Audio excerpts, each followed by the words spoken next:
Hi ಎಲ್ಲರಿಗೂ ನಮಸ್ಕಾರ. Welcome to Samruddhi garden. ಇವತ್ತು ನಮ್ಮ ತೋಟದಲ್ಲಿ ಸ್ವಲ್ಪ ಕೆಲಸ ಐತೆ. ಗಿಡಗಳಿಗೆ ಗೊಬ್ಬರ ಹಾಕಬೇಕು ಮತ್ತು ವೇಸ್ಟ್ ಕವರ್ಗಳು ಚೀಲದಿಂದ ಒಂದು ಪಾಟ್ ರೆಡಿ ಮಾಡೋಣ ಅಂತ ಮಾಡ್ತಾಯಿದ್ದೀನಿ. ಸ್ವಲ್ಪ ಇತ್ತು ಮಣ್ಣು ಖಾಲಿ ಆಗಿಬಿಟ್ಟೈತೆ, ಮಣ್ಣು ತರಬೇಕು. ಒಂದು ಸ್ವಲ್ಪ ಮಣ್ಣು ಗೊಬ್ಬರ ಇತ್ತು, ಅದನ್ನೇ ಮಿಕ್ಸ್ ಮಾಡಿ ತುಂಬ ರೆಡಿ ಮಾಡಿಡೋಣ. ಏನಾದರೂ ಗಿಡ ಹಾಕೋಕ್ಕಾಗುತ್ತೆ ಅಂತ ರೆಡಿ ಮಾಡ್ತಾ ಇದ್ದೀನಿ. ನೋಡಿ ಹಿಂಗೆಲ್ಲ ಒಂದು ಇದು ಗೋಧಿ ಹಿಟ್ಟು ಕವರು 5 kgದು, ಅದಕ್ಕೆ ಹೋಲ್ ಮಾಡಿಬಿಟ್ಟು ಅದಕ್ಕೆ ಸ್ವಲ್ಪ ಒಂದು ಚಿಪ್ ಇಟ್ಬಿಟ್ಟು ಮಣ್ಣು ತುಂಬ್ತಾ ಇದ್ದೀನಿ. ಮಣ್ಣು ಮತ್ತು ಗೊಬ್ಬರ ಮಿಕ್ಸ್ ಮಾಡಿ ಇಟ್ಕೊಂಡಿದ್ದೆ. ಅದಕ್ಕೆ ಸ್ವಲ್ಪ ಕಿಚನ್ ವೇಸ್ಟು, ಗಾರ್ಡನ್ ವೇಸ್ಟ್ ಎಲ್ಲ ಇತ್ತು. ಒಂದು ಬಕೆಟ್ಗೆ ತುಂಬ ಇಟ್ಕೊಂಡಿರ್ತೀನಿ ಅದನ್ನು ನಾನು ಯಾವಾಗಲೂ.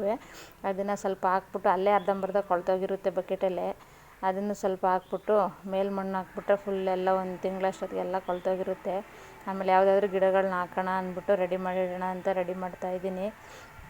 ಎಲ್ಲರೂ ಸಬ್ಸ್ಕ್ರೈಬ್ ಮಾಡ್ಕೊಂಡು ವಿಡಿಯೋ ನೋಡಿ. ಹಾಗೆ ನೋಡ್ತಾ ಇದ್ದೀರಾ, ಸಬ್ಸ್ಕ್ರೈಬ್ ಮಾಡ್ಕೊಂಡು ಒಂದು ಲೈಕ್ ಕೊಡಿ. ನಿಮ್ಮ ಸಪೋರ್ಟ್ ನಂಗೆ ತುಂಬ ಇಂಪಾರ್ಟೆಂಟು. ಬನ್ನಿ ಹೆಂಗೆ ಮಾಡೋದನ್ನು ನೋಡ್ಕೊಳ್ಳಿ. ಇವಾಗ ನೋಡಿ, ಇದೊಂದು ಚೀಲ 10 kg ಬ್ಯಾಗ್ ಚೀಲ ಇದು ಒಂದಿತ್ತು.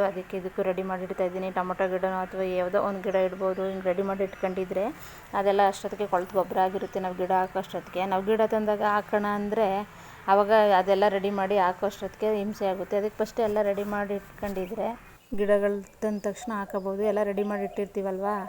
ಪಾಟೇ ಬೇಕು ಅಂತೇನಿಲ್ಲ, ಎಷ್ಟೊಂದು ಪಾಟು ಅಂತ ತರೋಕ್ಕಾಗುತ್ತೆ. ಅದಕ್ಕೆ ಈ ಥರ ವೇಸ್ಟೇಜ್ ಕವರ್ಗಳು ಚೀಲಗಳಿದ್ದವಕ್ಕೆಲ್ಲ ನಾವು ಉಪಯೋಗಿಸ್ಕೋಬೋದು. ಪಾಟ್ ಆದರೆ ಎಷ್ಟೊಂದು ಪಾಟ್ ತಗೊಬತ್ತೀರ. ನಾವು ಜಾಸ್ತಿ ಗಿಡ ಮಾಡ್ಕೋಬೇಕು ಅಂದಾಗ ಬರೀ ಪಾಟಕ್ಕೆ ದುಡ್ಡು ಕೊಟ್ಟು ತರೋಕ್ಕಾಗೋದಿಲ್ಲ. ಇವುದ್ರಲ್ಲೂ ಸುಮಾರು ಗಿಡಗಳನ್ನ ಹಾಕೋಬೋದು ಮತ್ತು ಚೆನ್ನಾಗೂ ಬರುತ್ತೆ. ಒಂದು 2 ವರ್ಷ 3 ವರ್ಷ ಇರುತ್ತೆ, ಏನೂ ಹಾಳಾಗೋದಿಲ್ಲ. ಇದುವೇ ಅಷ್ಟೊತ್ತಿಗೆ ನಾವು ದೊಡ್ಡ ದೊಡ್ಡ ಗಿಡಗಳನ್ನೂ ಇದಕ್ಕೆ ಹಾಕೋಬೋದು. ಟೊಮೊಟೊ ಗಿಡ, ಬದನೆ ಗಿಡ ಇದೆಲ್ಲನ ಹಾಕೋಬೋದು. ಹೂವಿನ ಗಿಡಗಳು ಕೂಡ ಹಾಕ್ಬೋದು. ನೋಡಿ ಈ ಥರ ರೆಡಿ ಮಾಡಿದ್ದೀನಿ. ಇವಾಗ ಸ್ವಲ್ಪ ಗೊಬ್ಬರ ಇತ್ತು, ಅದು ಎಲ್ಲ ಖಾಲಿ ಆಗಿತ್ತು. ಲಾಸ್ಟ್ ವೀಡಿಯೋದಲ್ಲಿ ಹೇಳಿದ್ದೆ ನೋಡಿ, ಕುರಿ ಗೊಬ್ಬರ ಅಂತ ಅಷ್ಟಿತ್ತು. ಅದಕ್ಕೆ ಸ್ವಲ್ಪ ಬದನೆ ಗಿಡಗಳಿಗೆಲ್ಲ ಹಾಕಿರಲಿಲ್ಲ ಗೊಬ್ಬರನ, ಸುಮಾರು ದಿನ ಆಗಿತ್ತು. ಅದಕ್ಕೆ ಲಿಕ್ವಿಡೆಲ್ಲ ಹಾಕಿದ್ದೆಲ್ಲ ತೋರಿಸಿದ್ದೀನಲ್ಲ, ಆವಾಗ ಲಿಕ್ವಿಡ್ ಕೊಟ್ಟಿದ್ದೆ. ಗೊಬ್ಬರ ಇತ್ತು, ಅದಕ್ಕೆ ಸ್ವಲ್ಪ ಇತ್ತಲ್ಲ ಹಾಕಿ ಖಾಲಿ ಮಾಡಿಬಿಡೋಣ, ಮತ್ತೆಲ್ಲ ತಗೊಬರೋಣ ಅಂದ್ಬಿಟ್ಟು ರೆಡಿ ಮಾಡ್ತಾಯಿದ್ದೀನಿ. ನಾನೇನು ಗಿಡಗಳಿಗೆ ಜಾಸ್ತಿ ಏನು ಗೊಬ್ಬರ ಹಾಕೋದಿಲ್ಲ. ಈ ಕಿಚನ್ ವೇಸ್ಟ್, ಗಾರ್ಡನ್ ವೇಸ್ಟ್ ಇರುತ್ತಲ್ಲ, ಅದನ್ನೇ ಸ್ವಲ್ಪ ಮಣ್ಣು ಲೂಸ್ ಮಾಡಿಬಿಟ್ಟು ಹಾಕ್ಬಿಟ್ಟು ಮಣ್ಣು ಮುಚ್ತೀನಿ. ಅದೇ ಗೊಬ್ಬರ ಆಗೋಗಿರುತ್ತೆ. ಅದಕ್ಕೆ ಇನ್ನು ಸ್ವಲ್ಪ ಇತ್ತಲ್ಲ ಹಾಕೋಣ ಅಂದ್ಬಿಟ್ಟು ಎಲ್ಲ ಅದಕ್ಕೂ ಕುರಿ ಗೊಬ್ಬರ ಇದು, ಅದಕ್ಕೆಲ್ಲ ಗಿಡಕ್ಕೂ ಹಾಕ್ತಾಯಿದ್ದೀನಿ. ಇನ್ನು ಗಿಡಗಳಿಗೆ ಹಾಕಬೇಕು. ಇದು ಕಟಿಂಗ್ ನಮ್ಮ ಅಕ್ಕ ಊರಿಂದ ತಂದು ಕೊಟ್ಟಿದ್ರು, ಗುಲಾಬಿದು ದಪ್ಪ ಹೂ ಬಿಡುತ್ತೆ. ಫಸ್ಟ್ ಒಂದು ಸಲ ಹಾಕಿದ್ದೆ, ಯಾಕೋ ಚಿಗುರ್ಬಿಟ್ಟು ಅದು ಕಪ್ಪಾಗ್ಬಿಟ್ಟು ಬರಲೇ ಇಲ್ಲ. ಮತ್ತು ಇನ್ನೊಂದು ಸಲ ತರಿಸ್ಬಿಟ್ಟು ಹಾಕಿದ್ದೀನಿ. ಅದರೊಳಗಡೆ ಡೈರೆ ಗೆಡ್ಡೆನೂ ಐತೆ. ಇದು ಸಿಂಗಲ್ ಪೆಟಲ್ ದಾಸವಾಳದ ಗಿಡ. ಇದು ಮೊದಲೇನು ಊರಿಂದ ತಂದ ಕಟಿಂಗ್ಸ್ ತೋರಿಸಿದ್ನಲ್ಲ, ಅದು ಇವಾಗ ಚೆನ್ನಾಗಿ ಚಿಗುರು ಬಂದೈತೆ. ಇದು ಪಾಟ್ಗೂ ಹಾಕಿದ್ದೀನಿ, ಗುಲಾಬಿ ಗಿಡನ ನೆಲಕ್ಕೂ ಹಾಕಿದ್ದೀನಿ. ನೋಡೋಣ ಯಾವುದ್ರಲ್ಲಿ ಚೆನ್ನಾಗಿ ಬರುತ್ತೆ ಅಂತ. ಇದು ಟೊಮೊಟೊ ನಮ್ಮ ಗಿಡದಲ್ಲೇ ಬಿಟ್ಟಿರೋದು. ಸುಮಾರು ಹಣ್ಣುಗಳು ಸಿಗ್ತಾವೆ ಈಗ.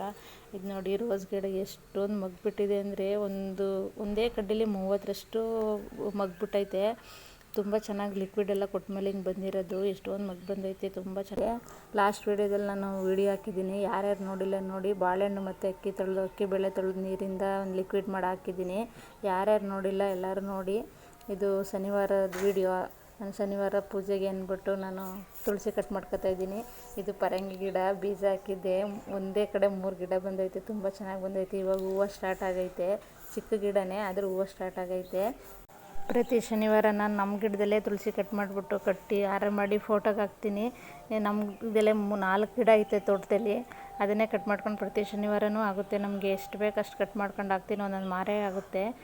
ಆದರೂ ನಾನು ಸ್ವಲ್ಪನೇ ಕಟ್ ಮಾಡ್ಕೊಂಡು ಹಾಕ್ತೀನಿ ಪ್ರತಿ ಶನಿವಾರವೂ. ನೋಡಿ, ತುಂಬ ಚೆನ್ನಾಗಿ ಫ್ರೆಶ್ ಆಗೈತೆ. ಎಷ್ಟು ಖುಷಿಯಾಗುತ್ತೆ ಗೊತ್ತಾ, ತುಳಸಿನ ನಮ್ಮ ತೋಟದಲ್ಲೇ ಕಟ್ ಮಾಡಿ ಹಾಕ್ಕೊಂಡು ಪೂಜೆ ಮಾಡೋದು. Thank you. ಎಲ್ಲರೂ ಸಬ್ಸ್ಕ್ರೈಬ್ ಮಾಡ್ಕೊಂಡು ವಿಡಿಯೋ ನೋಡಿ. ನೆಕ್ಸ್ಟ್ ವೀಡಿಯೋದಲ್ಲಿ ಸಿಗ್ತೀನಿ.